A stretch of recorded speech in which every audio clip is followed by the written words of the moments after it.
Hello viewers, আজকের এই ভিডিওটিতে আমি ক্লাস 11 অর্থাৎ একাদশ শ্রেণীর এডুকেশন বা শিক্ষা বিজ্ঞান বিষয়ের মডেল প্রশ্নপত্র নিয়ে হাজির হয়েছি। আজকের ভিডিওটিতে আলোচিত একাদশ শ্রেণীর এই মডেল প্রশ্নপত্রটি সকল পিছিয়ে পড়া ছাত্রছাত্রীদের জন্য অতি গুরুত্বপূর্ণ হতে চলেছে।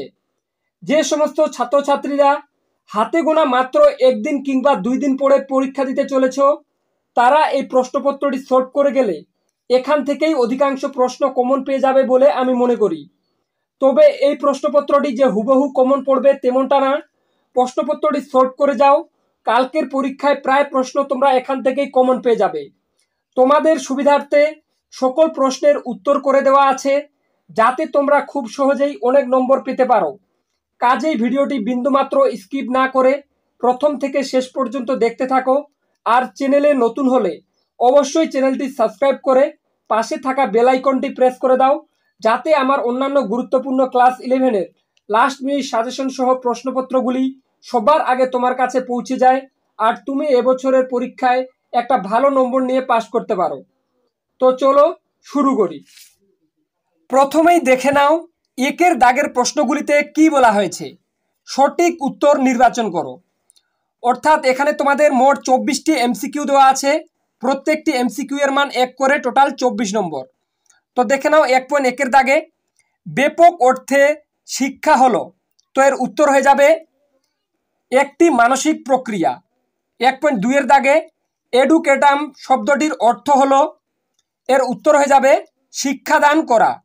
1.3-এর দাগে ডিউই এর মতে শিক্ষার প্রধান উদ্দেশ্য হলো, এর উত্তর হয়ে যাবে সামাজিক বিকাশ। তারপরে দেখে নাও 1.4-এর দাগে বিবেকানন্দের মতে শিক্ষা হলো মানুষের অন্তর্নিহিত শিক্ষা। তারপর 1.5 শিক্ষাক্ষেত্রে শিক্ষকের ভূমিকা হলো সহায়কের। 1.6 আধুনিক শিক্ষা হলো একটি বহুমুখী প্রক্রিয়া। 1.7 গ্রামান্বয়নে অংশগ্রহণ যে ধরনের পাঠ্যক্রমিক কার্যাবলী হিসেবে বিবেচিত হয় তা হলো, এর উত্তর হয়ে যাবে সামাজিক। তারপর দেখানো 1.8 আধুনিক মনোবিদ্যার প্রধান বিষয়বস্তু হলো মানুষের আচরণ। এরপরেই দেখে নাও 1.9-এর দাগে মনোবিজ্ঞান হলো আচরণের বিজ্ঞান, এর প্রবক্তা হলেন ওয়াটসন। তারপর 1.10-এর দাগে আধুনিক ধারণা অনুযায়ী মনোবিজ্ঞান হলো, এর উত্তর হয়ে যাবে আচরণের বিজ্ঞান।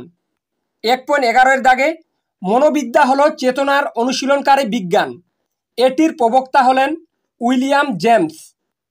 তারপরে 1.12-এর দাগে মনোবিদ আর্নেস্ট জোন্স মানুষের জীবন বিকাশের কতগুলি স্তরের কথা উল্লেখ করেছেন, তো এর উত্তর হয়ে যাবে 4টি। 1.13-এর দাগে শৈশবে শিশুর শিক্ষালয় হলো, এর উত্তর হয়ে যাবে প্রাক মাধ্যমিক বিদ্যালয়। এরপরেই দেখে নাও 1.14-এর দাগে বাল্যকালের শিশুর প্রথাগত শিক্ষাকে বলা হয় প্রাথমিক শিক্ষা।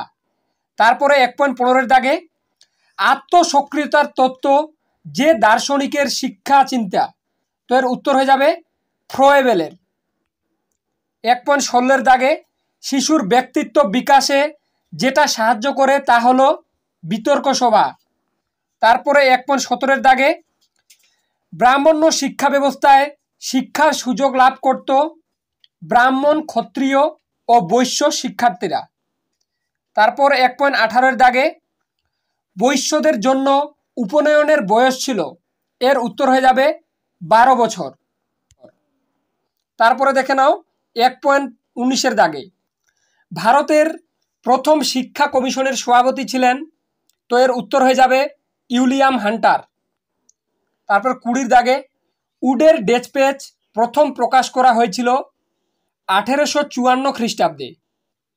এরপরেই দেখে নাও 1.21-এর দাগে মাতৃভাষাই মাতৃদুগ্ধ, এটির প্রবক্তা হলেন রবীন্দ্রনাথ। তারপরে দেখে নাও 1.22-এর দাগে শিক্ষার খাতে বার্ষিক 1 লক্ষ টাকা অনুদান বরাদ্দ করা হয়েছিল, উত্তর চার্টার আইনে। 1.23-এর দাগে ব্রাহ্মণ্য শিক্ষা ছিল, উত্তর হয়ে যাবে ধর্মকেন্দ্রিক। 1.24 দাগে বাংলায় গদ্যের জনক হলেন? উত্তর বিদ্যাসাগর। এরপরেই দেখে নাও 2 দাগের প্রশ্নগুলিতে কি বলা হয়েছে। একটি বা দুটি বাক্যে উত্তর দাও। এখানে তোমাদের মোট 16টি এসএকিউ টাইপের প্রশ্ন আছে। প্রত্যেকটি প্রশ্নের মান 1 করে, টোটাল 16 নম্বর। তো তার আগে তোমাদের একটা কথা জানিয়ে দেই, এসএকিউ এর ক্ষেত্রে তোমাদের অনেক প্রশ্ন পড়তে হবে।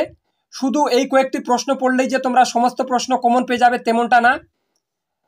তোমাদের সমস্ত প্রশ্ন কমন পেতে হলে টেক্সট বই খুঁটিয়ে খুঁটিয়ে পড়তে হবে। তবুও যে প্রশ্নগুলি সব থেকে গুরুত্বের নিরিখে এগিয়ে, সে প্রশ্নগুলি আমি তোমাদের সামনে তুলে ধরলাম। দেখে নাও 2.1 দাগে জাতীয় বিকাশে সহায়ক শিক্ষার একটি লক্ষ্য উল্লেখ করো। অথবা দিয়ে আছে জীবনব্যাপী শিক্ষার লক্ষণ কি। তারপরে দেখে নাও 2.2 দাগে এরিস্টটলের মতে শিক্ষা কি। 2.3 দাগে শিক্ষার নির্দিষ্ট লক্ষ্য থাকা প্রয়োজন কেন। 2.4 দাগে একজন আদর্শ শিক্ষকের 2টি গুণ উল্লেখ করো। অথবা দিয়ে আছে স্কুল অ্যান্ড সোসাইটি গ্রন্থটি কার লেখা। 2.5 দাগে পাঠ্যসূচি বলতে কি বোঝো। 2.6 দাগে সহ পাঠক্রমিক কার্যাবলী কাকে বলে। 2.7 দাগে সংগতি বিধান বলতে কি বোঝো। 2.8 দাগে প্রয়োগমূলক মনোবিদ্যার জনক কে। অথবা দিয়ে আছে ম্যাকডুগালের মতো আচরণের মূল কথা কি। তারপরে দেখে নাও 2.9 দাগে শিক্ষাক্ষেত্রে মনোবিজ্ঞানের 2টি প্রভাব উল্লেখ করো। 2.10 দাগে বৃদ্ধি ও বিকাশের মধ্যে 2টি পার্থক্য লেখো। 2.11 দাগে বৌদ্ধিক বিকাশ বলতে কি বোঝো। 2.12 দাগে শৈশবের একটি বিকাশমূলক বৈশিষ্ট্য উল্লেখ করো। 2.13 দাগে বুনিয়াদী শিক্ষা প্রতিষ্ঠানে কোন পদ্ধতিতে শিক্ষা দেওয়া হয়। 2.14 দাগে বৌদ্ধ শিক্ষা ব্যবস্থায় যে কোনো একটি গুরুত্বপূর্ণ বৈশিষ্ট্য লেখো। অথবা দিয়ে আছে নালন্দার একজন বিখ্যাত শিক্ষাবিদের নাম লেখো। 2.15 দাগে মুসলিম যুগে প্রাথমিক শিক্ষা প্রতিষ্ঠানকে কি বলা হতো। সবার শেষের প্রশ্ন 2.16 দাগে ভারতীয় শিক্ষা ব্যবস্থায় ইন্টারমিডিয়েট স্তরের সুপারিশ কোন কমিশনে করা হয়। এরপরেই দেখে নাও 3 দাগের 8 নম্বরের বড় প্রশ্নগুলি। তো প্রথমে তোমাদের এখানে 4টি প্রশ্ন দেওয়া থাকে, তাদের মধ্যে থেকে 2টি প্রশ্ন তোমাদেরকে বেছে লিখতে হবে। তো 3 দাগে আছে শিক্ষার সমাজতান্ত্রিক লক্ষ্য বলতে কি বোঝো। শিক্ষার সমাজতান্ত্রিক লক্ষ্যগুলি আলোচনা করো। দাগে আছে পাঠ্যক্রম কি। পাঠ্যক্রম নির্ধারণে শিশুর কোন কোন চাহিদা ও ক্ষমতাকে গুরুত্ব দেওয়া হয়। দাগে শিক্ষার লক্ষ্যের প্রয়োজনীয়তা কি। শিক্ষা হলো একটি জীবনব্যাপী প্রক্রিয়া, আলোচনা করো। এবং দাগে আছে সহ পাঠ্যক্রমিক কার্যাবলী বলতে কি বোঝো। বিভিন্ন প্রকার সহ পাঠ্যক্রমিক কার্যাবলীর প্রকারভেদ আলোচনা করো। তো আশা রাখি প্রথমের এই 4টি প্রশ্ন পড়ে গেলেই তোমরা এখান থেকে যে কোনো 2টি প্রশ্ন কমন পেয়ে যাবে। তারপরে দেখে নাও 4 দাগে এখানেও তোমাদের 4টি প্রশ্ন দেওয়া থাকবে, তাদের মধ্যে থেকে তোমাদেরকে যে কোনো 2টি প্রশ্ন লিখতে হবে। তো দেখে নাও 4 দাগে আছে শৈশব কাকে বলে। সামাজিক ও বিকাশ কিভাবে গড়ে ওঠে। প্রাথমিক শিক্ষার উন্নতিকল্পে অঙ্গনওয়াড়ির অবদান আলোচনা করো। দাগে আছে কৈশোর বলতে কি বোঝো। কৈশোরের মানসিক ও বৌদ্ধিক বিকাশের বৈশিষ্ট্যগুলি আলোচনা করো। দাগে আছে এই প্রশ্নটি ভেরি ভেরি ইম্পর্টেন্ট এই বছরের জন্য।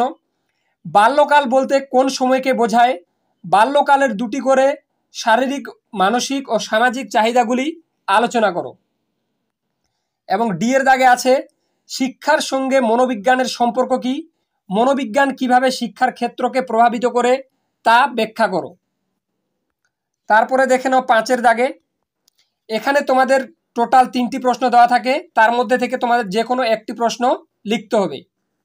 তো দাগে আছে স্বামী বিবেকানন্দের শিক্ষা চিন্তা সম্পর্কে কি জানো, লেখো। তারপর দাগে প্রাচীন ভারতের শিক্ষা ব্যবস্থায় তক্ষশিলার গুরুত্ব আলোচনা করো এবং সি এর দাগে হান্টার কমিশনের সুপারিশ অনুযায়ী মাধ্যমিক শিক্ষানীতি সম্পর্কে যা জানো তা লেখো। তো বন্ধুরা, আশা রাখি তোমরা এই কয়েকটা বড় প্রশ্ন যদি ভালোভাবে পড়ে যেতে পারো তাহলে কালকের পরীক্ষায় সমস্ত বড় প্রশ্নগুলি কমন পেয়ে যাবে। তো আজকের ভিডিওটি এ পর্যন্তই। ভিডিওটির মাধ্যমে তোমরা একটু হলেও উপকৃত হয়ে থাকলে অবশ্যই চ্যানেলটি সাবস্ক্রাইব করে পাশে থাকা বেল আইকনটি প্রেস করে দেবে, যাতে আমার অন্যান্য গুরুত্বপূর্ণ ক্লাস 11-এর লাস্ট মিনিট সাজেশন সহ প্রশ্নপত্রগুলি সবার আগে তোমার কাছে পৌঁছে যায় আর তুমি এবছরের পরীক্ষায় একটা ভালো নম্বর নিয়ে পাস করতে পারো। তো আজকে এ পর্যন্তই, দেখা হবে নেক্সট কোনো ভিডিওতে।